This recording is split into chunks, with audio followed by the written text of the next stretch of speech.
On voit souvent les images des amphis pleins à craquer, une ambiance presque électrique quand des figures de la France insoumise, bon, comme Louis Boyard ou Manon Aubry, ils viennent parler à l'université.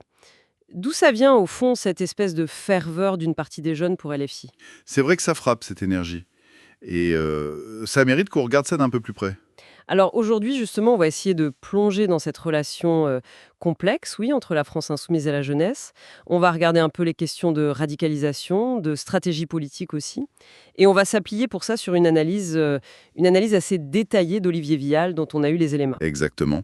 Notre discussion, elle va vraiment tourner autour de cette analyse-là qui essaie de décortiquer un peu comment LFI interagit avec les jeunes et euh, bah, comment elle semble utiliser certaines dynamiques qu'on observe chez cette génération. Donc la mission qu'on se donne, c'est d'essayer de comprendre un peu ce phénomène.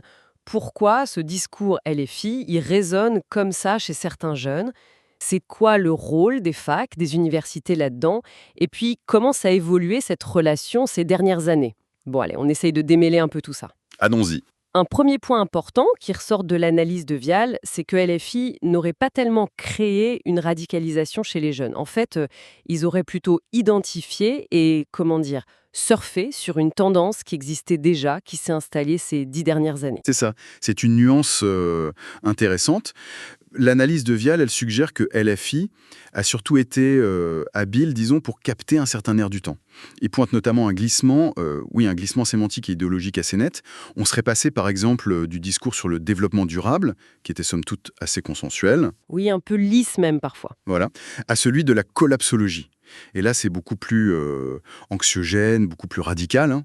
Et cette idée d'une fin du monde imminente, bon, surtout sur le plan écolo, ça pourrait, pour certains, rendre la violence plus acceptable, Oui, voire légitime, face à ce qui est vu comme une urgence absolue. c'est ce que Vial, lui, ils appellent un terreau fertile.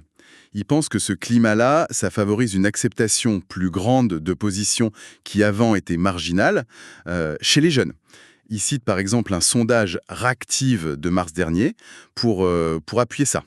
Ah oui, qu'est-ce qu'ils disent ce sondage?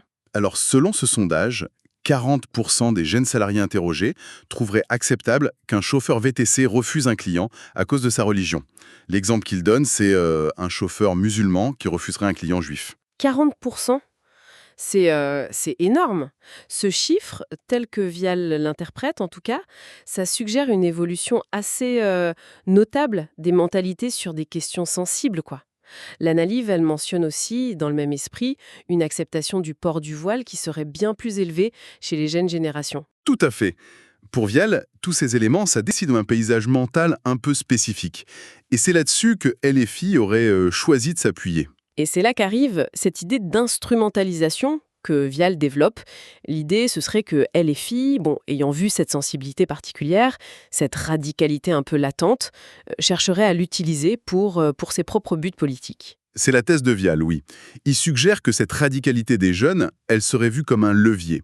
Un levier pour influencer le débat public, bien sûr, mais aussi l'orientation même du mouvement LFI. Mhm. Il prend l'exemple du collectif On est prêt pendant la campagne des législatives. Ah oui, ce collectif. On avait Camille Etienne en figure de proue, mais il y avait aussi Caroline Dehaas, Sophie Binet. Elles venaient toutes les deux de l'UNEF, le syndicat étudiant historiquement proche du PS. Comment Vial analyse leur rôle? Vial affirme que ce collectif a mis une pression très forte pour l'union de la gauche sous la bannière LFI, ce qui a donné la NUPES. Il parle d'une vidéo où Camille Etienne, tout en reconnaissant que certains propos chez LFI étaient problématiques, Vial les qualifie de misogynes, homophobes, antisémites, aurait quand même appelé à prendre le bus à LFI. En gros, c'était le seul moyen d'arriver au pouvoir et de peser, quoi.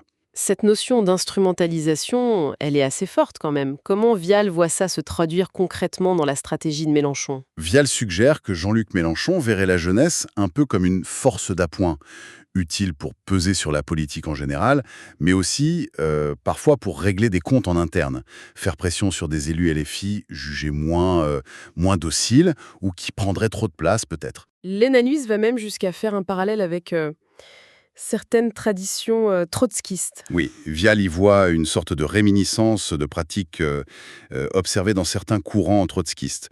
L'idée de purger un peu les cadres intermédiaires qui prennent trop de lumière et de promouvoir une nouvelle génération souvent plus radicale et surtout perçue comme plus fidèle au chef. C'est une dynamique interne que Vial juge importante pour comprendre la stratégie globale. Et si on regarde spécifiquement le milieu universitaire, cette idée d'instrumentalisation, elle trouverait là un terrain particulièrement propice selon Vial.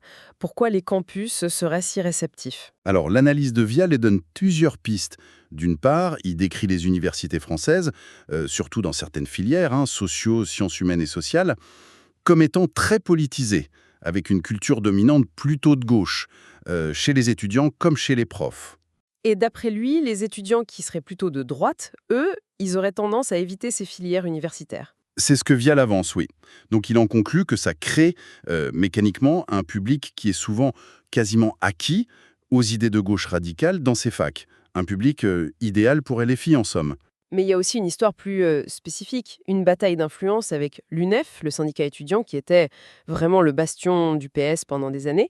Vial identifie un moment clé, c'est ça? Tout à fait. Il situe un tournant vers 2016-2017, au moment des primaires socialistes pour la présidentielle. Au début, c'était Manuel Valls le favori. Et l'UNEF, qui le trouvait beaucoup trop à droite, se serait rapproché de Mélenchon. Vial parle de contact, notamment via William Martinet, qui était une figure montante de l'UNEF à l'époque. Sauf que Valls s'est fait battre par Benoît Hamon à la primaire. Et Hamon, lui, c'est un historique de l'UNEF, un proche. Exactement.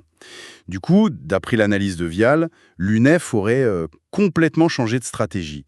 Ils auraient retiré leur soutien, même implicite, à Mélenchon, pour se rallier à Hamon, leur candidat naturel, quoi. Et ça, Mélenchon l'aurait vécu comme une vraie trahison, selon Vial. C'est la lecture qu'ont fait Vial.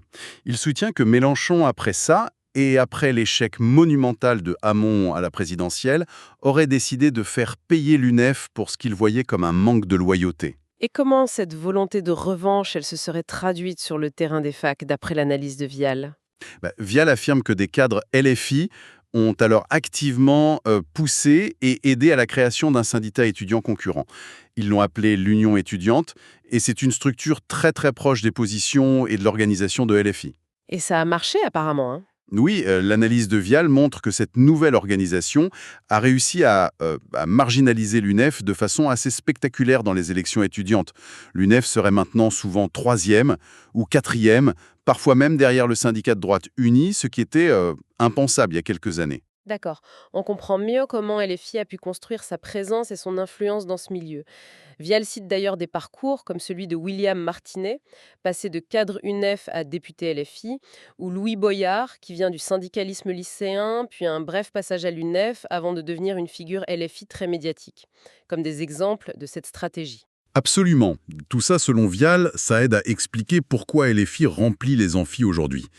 C'est une combinaison de facteurs, ce fameux terreau fertile d'une certaine radicalité chez les jeunes, des manœuvres stratégiques bien ciblées comme créer un syndicat maison, et puis bien sûr l'attrait de certains thèmes portés par le mouvement. Et l'analyse de Vial insiste pas mal sur l'antisionisme, comme un discours qui aurait une résonance très forte dans les universités en ce moment. Oui, il fait même un parallèle avec l'accueil que reçoit Dominique de Villepin quand il parle de ça dans les mêmes endroits. Vial suggère que LFI bénéficie et amplifie cet engouement particulier sur la question palestinienne dans le monde étudiant. Si on élargit un peu la perspective au-delà des jeunes et des facs, qu'est-ce qui caractérise la radicalisation de LFI en tant que mouvement, toujours d'après Vial, surtout après 2022? Il pointe deux facteurs principaux. Le premier, ce serait une sorte d'hybridation avec les mouvements activistes. C'est ça. Cette hybridation, elle se serait matérialisée, selon Vial, avec la création du Parlement de l'Union populaire en 2021-2022. Et ce qui est notable, c'est que la coordination a été confiée à Aurélie Trouvé, qui ne venait pas de LFI, mais d'Attaque, où elle était une porte-parole assez connue. Et Aurélie Trouvé, Vial la présente comme la théoricienne d'une stratégie arc-en-ciel. Qu'est-ce qu'il veut dire par là? Alors, Vial décrit ça comme une stratégie qui vise à fédérer des forces qui vont au-delà des partis politiques classiques. L'idée, ce serait d'assembler des mouvements avec des identités et des façons d'agir très différentes. Le rouge, de la tradition politique communiste, le jaune, associé aux luttes qu'on dit intersectionnelles, l'arc-en-ciel, des combats LGBT+, et le vert, de l'écologie radicale. Le but, c'est de créer une coalition plus large, plus diverse, mais aussi plus tournée vers l'activisme. Ce Parlement de l'Union populaire, ça aurait donc été une sorte de porte d'entrée pour des figures venues de tous ces mouvements? C'est ce que soutient Vial. Il parle de l'arrivée d'activistes d'Attac. Il va même jusqu'à dire qu'une dizaine de députés LFI actuels auraient été salariés d'Attac avant. Mais aussi de l'UNEF, post-rupture, de collectifs écolos comme Alternatiba ou les Amis de la Terre, ici Talma Dufour, ou même de mouvements antispécistes.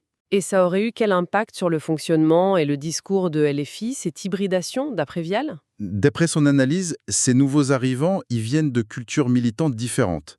Et ils importeraient chez LFI des méthodes et des codes qui tranchent avec la politique parlementaire classique. Par exemple, ce que Vial appelle la bordélisation, l'obstruction systématique, perturber les débats, ce serait vu par eux comme un mode d'action normal, voire même souhaitable. Et il pousserait aussi à avoir des revendications plus radicales? Oui, Vial estime que cette intégration d'activistes a entraîné une radicalisation générale du positionnement de LFI. À tel point, dit-il, que le Parti communiste français, qui est un allié traditionnel mais distinct, apparaîtrait presque comme un pôle de modération par rapport à la ligne actuelle de LFI. D'accord. Ça, c'est le premier facteur de radicalisation post-2022 identifié par Vial. Et le second? Le deuxième élément clé, selon Vial, c'est l'adoption de plus en plus nette de ce qu'il appelle une ligne communautariste. Il note que cette ligne, elle est devenue particulièrement visible depuis les événements du 7 octobre 2023, mais il pense qu'elle a des racines plus anciennes. Il relie ça notamment au passé trotskiste de Jean-Luc Mélenchon et de son courant d'origine, l'Organisation communiste internationaliste, l'OCI. L'analyse fait référence à un théoricien trotskiste britannique, Chris Harman, et son livre « Le prophète et le prolétariat » de 1994. C'est quoi le lien que fait Vial? Vial explique que Harman, dès les années 90, il théorisait la possibilité d'une convergence tactique entre des mouvements trotskistes et certains courants de l'islam politique, en particulier ceux proches des frères musulmans. L'idée, c'était de s'unir contre un ennemi commun perçu, l'impérialisme occidental. Il cite l'exemple du parti britannique Respect, qui était une alliance éphémère entre un groupe trotskiste et des organisations musulmanes, comme une tentative de mettre ça en pratique. Et comment Vial voit cette stratégie s'appliquer au cas de LFI en France? Alors, il attribue un rôle important à Daniel Obono dans l'importation de cette ligne idéologique. Elle viendrait, selon lui, de la même tradition trotskiste internationale et elle aurait poussé, via son groupe Socialisme par en bas, d'abord au NPA, puis en se rapprochant de Mélenchon, une approche plus ouverte à certaines revendications religieuses ou identitaires. Ce qui était en rupture avec la tradition laïque historique de la gauche française, y compris celle que Mélenchon défendait au début. Donc une influence idéologique de fond, à laquelle s'ajouterait autre chose. Oui, le Vial y ajoute un calcul électoral qu'il prête à Jean-Luc Mélenchon. Mélenchon, il a raté de peu le second tour en 2022, il lui manquait environ 400 000 voix. Du coup, il chercherait activement ce réservoir de voix dans ce que Vial appelle les quartiers, en ciblant spécifiquement l'électorat musulman. D'ailleurs, Vial note que cette idée de cibler des électorats spécifiques, c'est pas nouveau, ça avait été théorisé bien avant par le think tank Terra Nova, qui est plutôt classé social-démocrate. Et le 7 octobre 2023, ça aurait été une sorte de déclencheur selon cette lecture. Vial le présente comme l'opportunité qui aurait permis d'aligner plusieurs choses.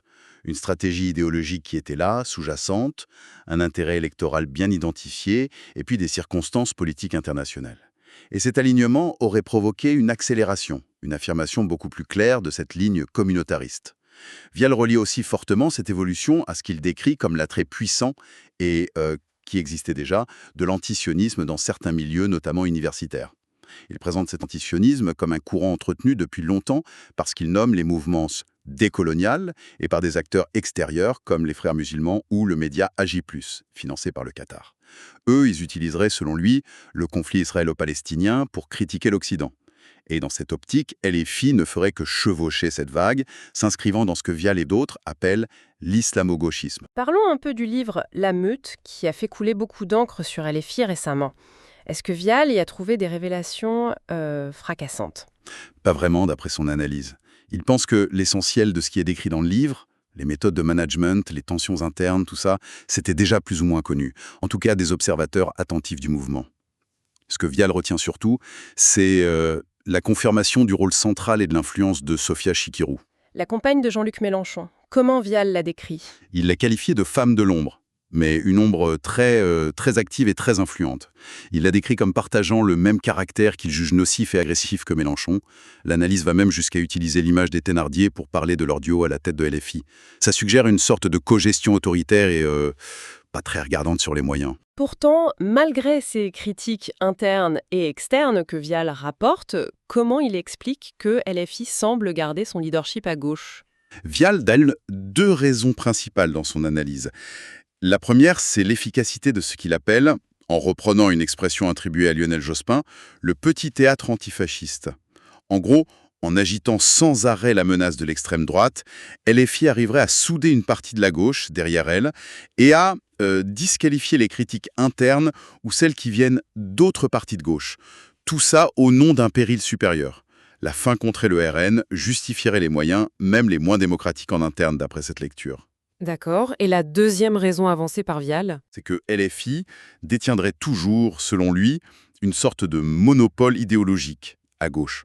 Il estime que les autres courants, notamment la social-démocratie, ils ont du mal à proposer un projet alternatif, crédible, un nouveau logiciel intellectuel qui soit capable de mobiliser. Si on creuse ce point idéologique, Vial suggère que cette hybridation de LFI avec l'activisme, ça l'inscrit dans un courant qui est encore plus radical qu'elle-même. C'est tout à fait ça. Il prend l'exemple de l'Institut La Boétie, le think tank de LFI, qui a invité et même offert une chaire à Andreas Malm. Vial présente Malm comme une figure intellectuelle majeure de la gauche activiste internationale aujourd'hui, mais aussi comme quelqu'un de beaucoup plus radical, notamment sur les stratégies d'action, que Jean-Luc Mélenchon lui-même. À tel point que Mélenchon, vu comme ça, il passerait presque pour un modéré. C'est l'image paradoxale que dessine Vial, oui. Il décrit cette gauche mouvementiste, dont LFI se nourrirait, comme un écosystème assez puissant, basé sur les réseaux activistes, une partie du monde universitaire, certains intellectuels médiatiques, et puis des maisons d'édition militantes.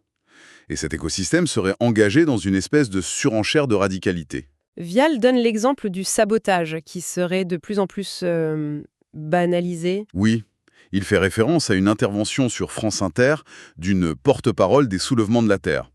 Elle aurait dit que l'usage de bombes, c'était juste une question de temps. Et selon Vial, ça n'a pas provoqué de réaction particulièrement choquée sur le plateau.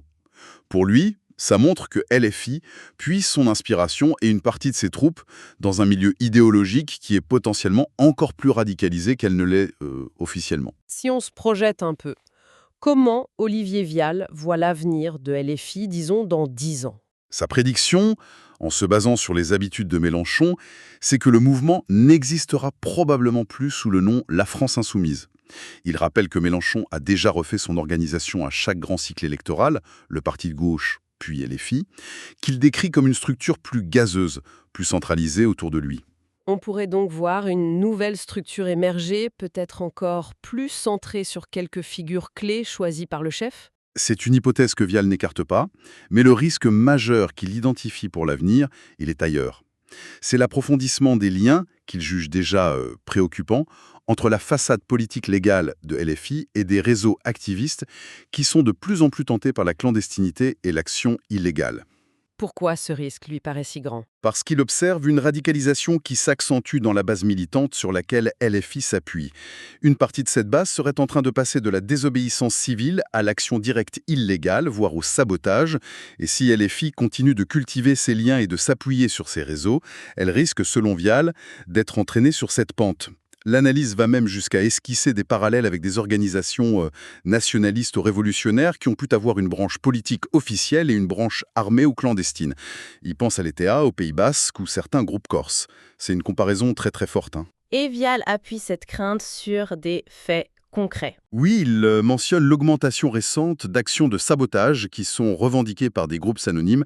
Il cite l'exemple des incendies signés Les Frites. Il note aussi le soutien public et parfois physique, genre présence au commissariat, que des parlementaires LFI ont apporté à des militants antifascistes arrêtés après des actions violentes. Il interprète ça comme une forme de caution politique. Et pour l'élection présidentielle de 2027, comment Vial voit les choses? Il a l'air de penser qu'une victoire classique de Mélenchon par les urnes est peu probable. En effet, il juge que la radicalisation assumée de Mélenchon, ça le coupe d'une partie de l'électorat dont il aurait besoin pour faire 51%. Par contre, il décrit Mélenchon comme un trotskiste dans l'âme. c'est-à-dire selon lui quelqu'un qui croit aux circonstances historiques, au moment de rupture. Donc plutôt qu'une victoire électorale classique, Mélenchon pourrait espérer, d'après Vial, qu'une situation de crise majeure, il imagine par exemple un chaos après une victoire du RN, crée une opportunité de prendre le pouvoir par d'autres moyens. En s'appuyant sur la mobilisation de rue, l'agitation dans les facs, dans certains C'est ça, quartiers. ouais. C'est le scénario que Vial envisage comme étant potentiellement dans la tête de Mélenchon. Une stratégie du chaos qui serait, selon lui, cohérente avec l'évolution qu'on observe chez certains activistes proches de LFI. Ce passage progressif de la désobéissance civile à l'action directe, et puis au sabotage. En résumé, la conclusion de l'analyse de Vial, elle est assez préoccupante. Il voit une LFI qui, en se radicalisant et en étant fragilisée par des révélations sur son fonctionnement interne, comme celle de la meute, rend l'unité de la gauche autour d'elle de plus en plus improbable. Sa trajectoire semblerait moins viser une conquête démocratique classique du pouvoir que s'aligner sur des groupes activistes qui, eux, privilégient des formes d'action qui sortent du cadre légal et démocratique. Donc, si on essaye de synthétiser l'analyse d'Olivier Vial telle qu'on l'a explorée, on a cette tension centrale LFI qui capitalise sur une radicalisation qui existait déjà, surtout chez les jeunes et dans les facs, tout en se radicalisant elle-même par cette stratégie d'hybridation avec des mouvements activistes.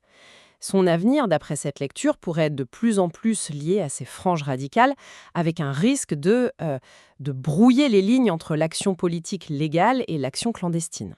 C'est une dynamique complexe, oui, avec des implications potentiellement profondes pour le système politique français, tel que l'a décrit cette analyse en tout cas. Et ça nous amène à une dernière question, peut-être une piste de réflexion pour ceux qui nous écoutent. Que se passe-t-il quand un acteur politique majeur qui participe aux institutions démocratiques s'appuie et s'aligne de plus en plus sur des forces qui, elles, flirtent avec la sortie de ce cadre, voire le combattent ouvertement? Quelles conséquences à long terme ça peut avoir, pas seulement pour ce mouvement, mais pour la vitalité et la stabilité de la démocratie elle-même? C'est une interrogation qui dépasse le seul cas de LFI et qui mérite sans doute qu'on y réfléchisse.